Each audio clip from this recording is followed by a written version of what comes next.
محترم سامعین، السلام علیکم۔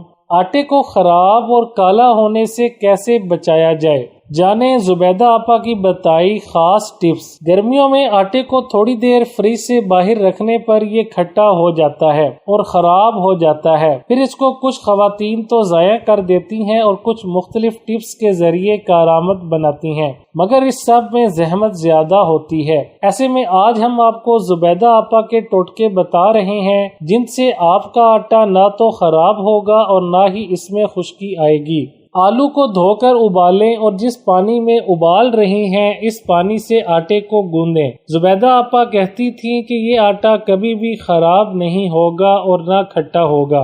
ایک سفید ململ کا کپڑا لیں، اس کو گیلا کریں، پھر آٹے کو اس کپڑے میں لپیٹ کر رکھیں۔ اس طریقے سے نہ تو گوندے ہوئے آٹے میں پپڑی جمے گی اور نہ ہی یہ کھٹا ہوگا۔